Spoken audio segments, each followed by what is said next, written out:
Last video was focused on explaining my initial modular vertically sliced project setup. It was less about the finishing touches. If you missed that, there will be a link in the video down below. Do subscribe because I will cover a lot of awesome topics in this video series. By now I have finished what I promised and published that codebase for free so you can follow along. You can find it on my Patreon or by tracking down my GitHub repo. In this video I'll add the MediatR to our module and to the minimal API. After that I will repurpose the Blazor server project to pre-render the Blazor WebAssembly project, since SEO will be important for our brand website. My only reason to set up that Blazor server project was to demonstrate how to implement the module into that project type if you choose to continue with a Blazor server project. I will not continue with the Blazor server setup, I rather focus on the setup going over HTTP, since I might add in an admin dashboard or some kind of content management system later on in the video series that can then easily leverage the API we already built. And after that, I will show you how I completed the newsletter subscribers components to send and retrieve data over HTTP, and I might further take apart its HTTP client. I'll end the video by briefly covering my hot reload setup in the Blazor project. But first, I want to remind you I'm building end-to-end modules to reuse in current and future projects, which is the reason I went for the modular vertically sliced approach instead of the horizontally layered approach. I could have mashed everything into one or two projects and then have each module into its own directory. That would be fine. However, I would be tempted to then make a shared directory and have each module depend on that, which would then make it harder to extract the modules we'd need for the next project. Okay, let's start by adding MediatR to the features project, then transform our existing command and query to actual MediatR commands and queries. And then I'll do something extra, create the fluent validators for that command and query, and configure MediatR to register the command and query into the dependency container. Okay, MediatR is added, let's now use it. I'll split this code into the command and then the command handler and implement the MediatR interfaces, iRequest and iRequest handler, like this. Just have to add the cancellation token. And I'm going to also inherit from the create request. Okay, and this needs to be the command.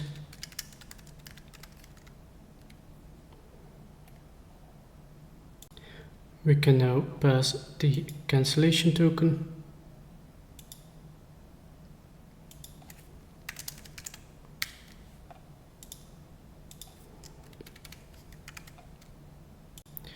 And I'll change this into a record. Oops. We should be good to go. And I'm going to create a validator.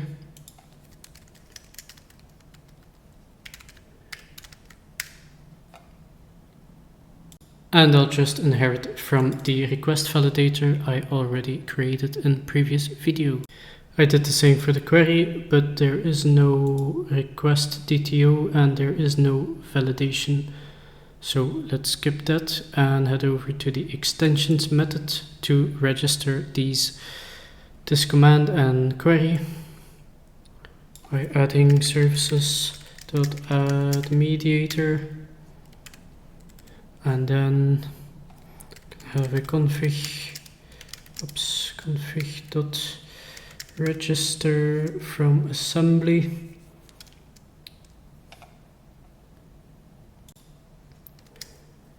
Assembly dot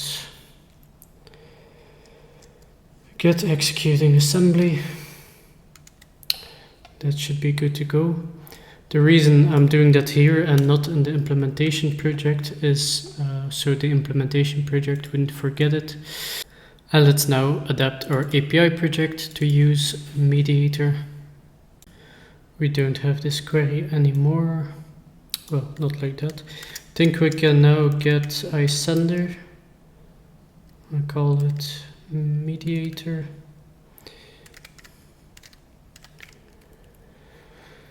Let's see. Nope. Oh, okay. Let's see. New get newsletter query. That should be all. And the same for the command. Let's have the iSender mediator. I have no idea. Let's call it MediatR. And then this should be send new create command. Does it need anything? Probably email equals request.email, and that should be all. So we're gonna cut it all out, just delete it. Yep.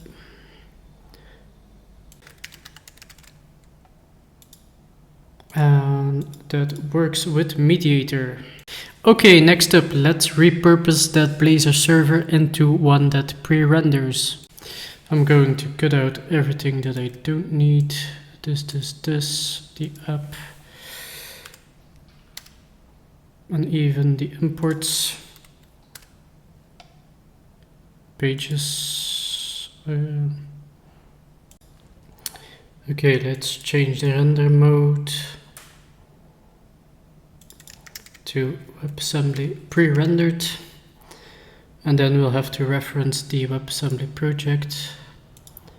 Let's see, brand SPA, that is. Also this one. And we're going to need this app from the Blazor SPA, from the brand SPA.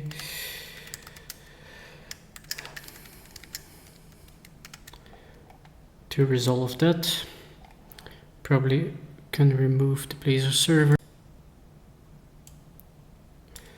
Replace that with the Blazor WebAssembly one. I think that's all for the server project. All there is left to do is remove this index HTML. We don't need it anymore. Let's take a look at the program CS of the WebAssembly project. I think we can leave these out, and we'll have to make sure this is copied over into the Blazor server project, into the now pre-render project, and maybe the HTTP client as well. Let's see. Let's head over to that program CS. Okay, let's get out these files. Maybe just the server-side Blazor. Let's get out everything that's backend related. Let's see. Let's Blazor hub can go from signal R. And let's add one line we need. Let's get the NuGet package in a second. And I'm going to replace this with an if-else using that WebAssembly debugging. Let's make some adjustments to the Blazor server project file and have it install a package. The WebAssembly server, let's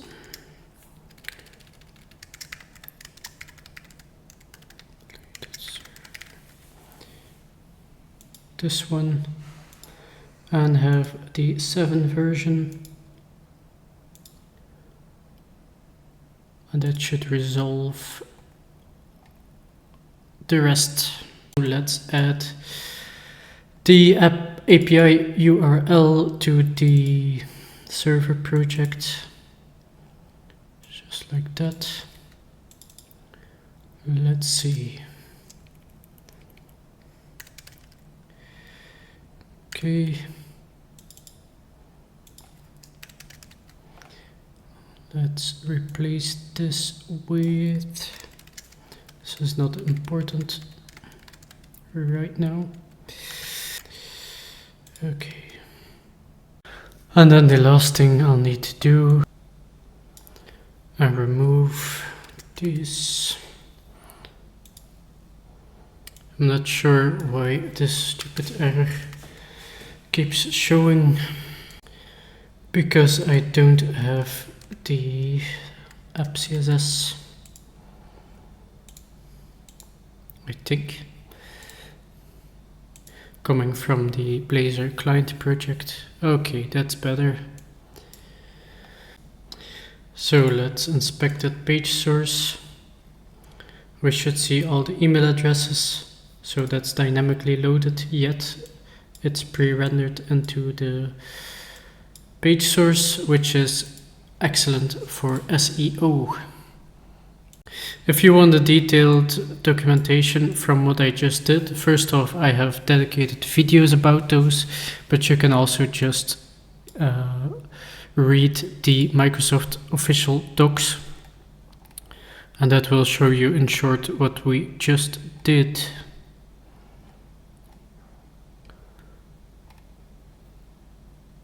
Let's first talk about the hot reload, since you just saw me use it in the Blazor project.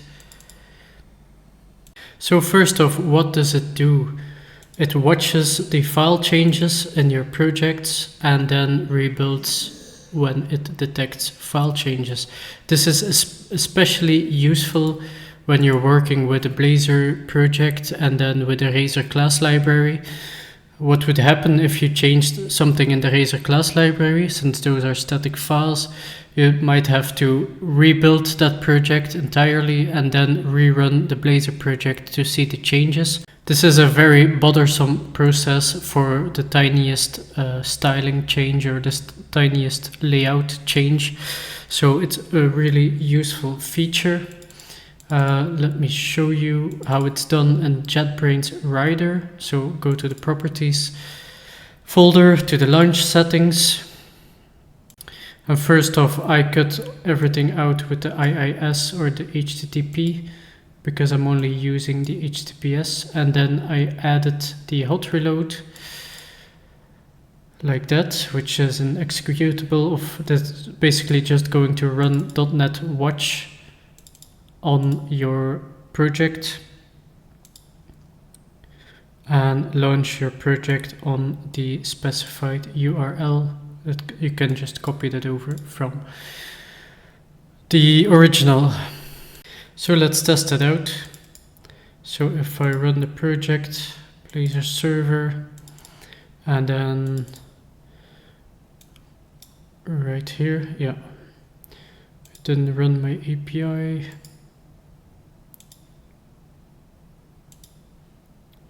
Okay, let's reload. If I would now make a change in the component newsletter subscribers list, let's say I add another title in here, H1, hello, save that. It should be detecting those changes. And this hello title came in. If I remove it again, it should also just do that. And this is in the Razor class library, so that it automatically reloads as well. That's very, very useful. Of course, after adding this hot reload, you have to modify the run configuration and select that executable thingy, and then you can see what it executes, .NET watch run, with all the arguments. That was hot reload for JetBrains Rider. I'd assume it's similar for the Visual Studio. I think Visual Studio has a dedicated button to enable HUD reload, but I'm not sure if that works out of the box or whether you need a similar launch settings configuration. I might make a dedicated video for that. And I'm quickly going to cut out the workarounds I built in the components for working both with the Blazor server as with the Blazor WebAssembly project. Would be that. This simplified, and do the same for this form component. It would look more like this. And undo these kind of things.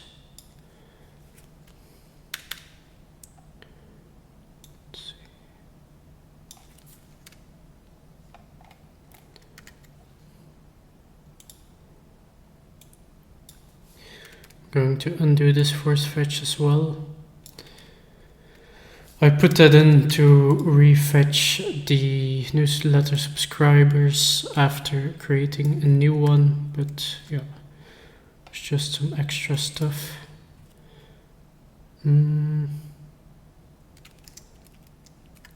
Which could be a real need. And then just change that to uninitialized.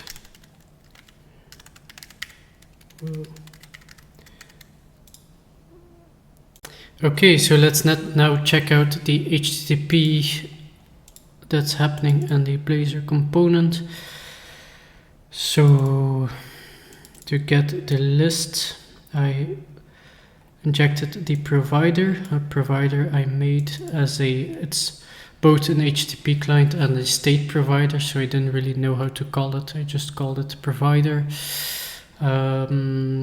What it does, so it has a property which will act as that global state. So once we fetch the newsletter subscribers, we store that in this property, which will then be accessible for all the components and will hold the list it just fetched. And that way we don't have to, we can rely upon that list instead of refetching it each time. So the first time it happens on the component loading, it will actually get the newsletter subscribers from the database. And then the second time it's just gonna come in this conditional and just return, and we can still, the component then uses this property instead of the return,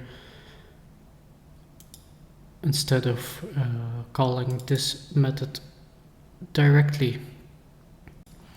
Why I do it like that is again to have some kind of a global state, because I want to prevent that you would on every component would do something like this, list equals, and then get newsletter subscribers. Then now you have a local copy of those subscribers, and then if you do that again in here and maybe alter that copy, it's not going to reflect on the other component, because those are both locally stored variables or properties, even if you put it in a property on the component. And yeah, that's not global, so I rather just prevent that from happening, and that's why I made that init method that does not return anything. After calling that, of course, you could say var list equals provider dot newsletter subscribers, and as you can see in the for loop, we're working with that state property, so that is the ID behind it.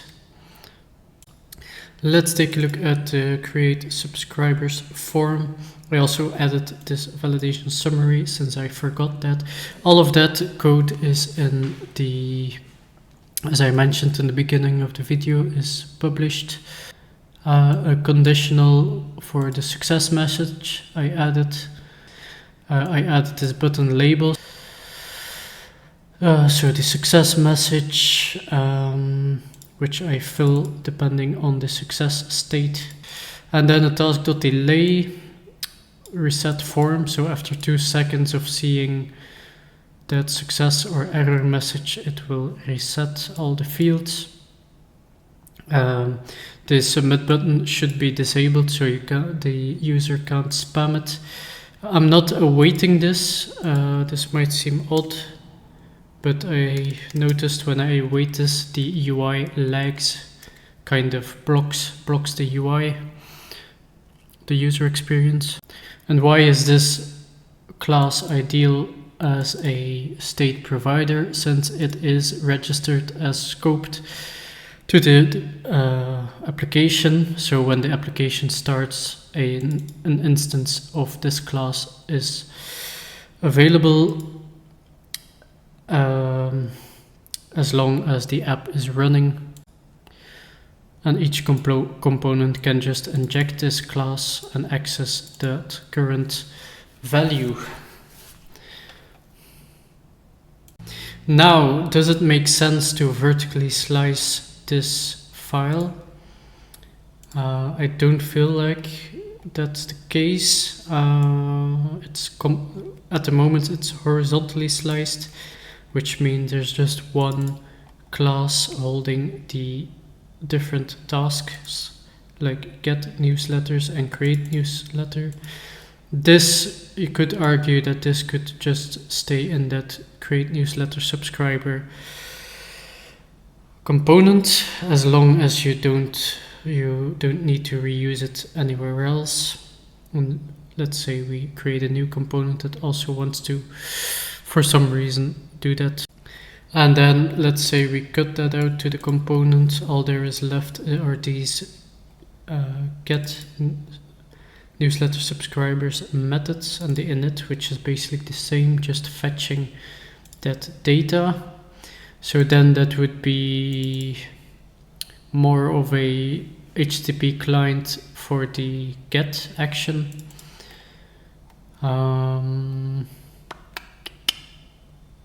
But I don't feel like it's worth it to make an HTTP client for each task, for each, What we could do is, since now this is a state provider and a HTTP client in one, we could maybe split that into 2 files, so we can then access that state provider independently of the client if we ever need to. So let's refactor this one into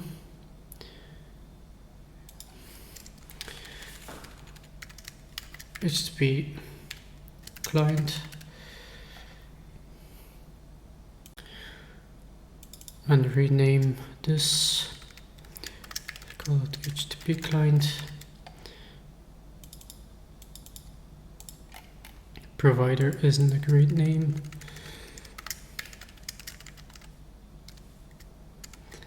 Okay. And I'm going to add a new class and call it state, or state provider. I don't know what's preferred. Just call it state. Copy over that newsletter subscribers property. Cut that out to here.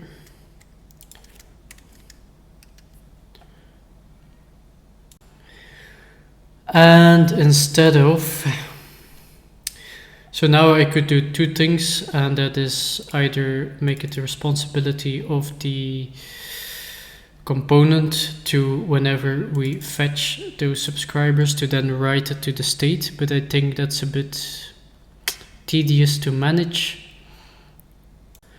So I'm just going to inject that state into the, let's see, just call it state.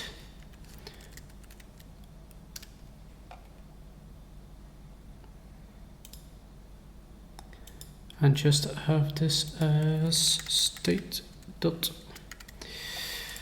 and that should, now we should be good to go. Think instead of, yeah, okay. Now we need that state thingy. Newsletter state, call it state.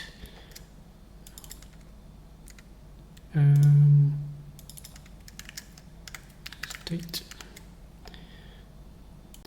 So in this list component we're injecting both, so yeah, might as well have been just one.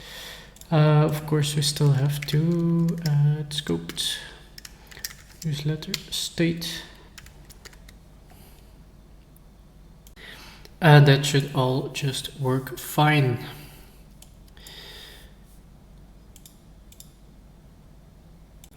So let's take a look at the state. Yeah, I don't think it's very useful to vertically slice that. We could get more features like get by ID or get for slug.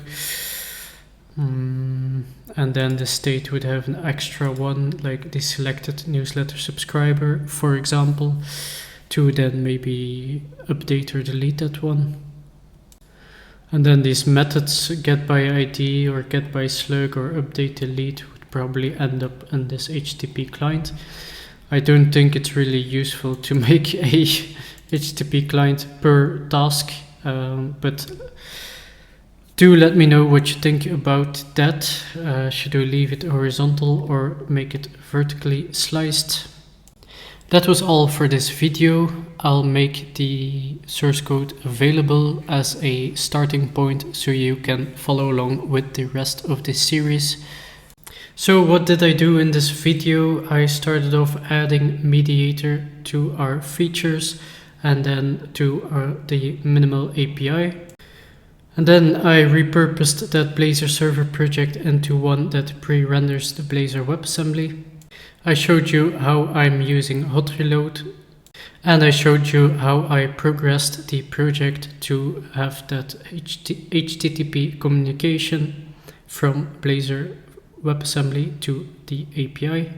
And in upcoming videos I'll improve the project even more before we then dive into the other modules. So make sure to subscribe because I will cover a lot more awesome topics in this video series.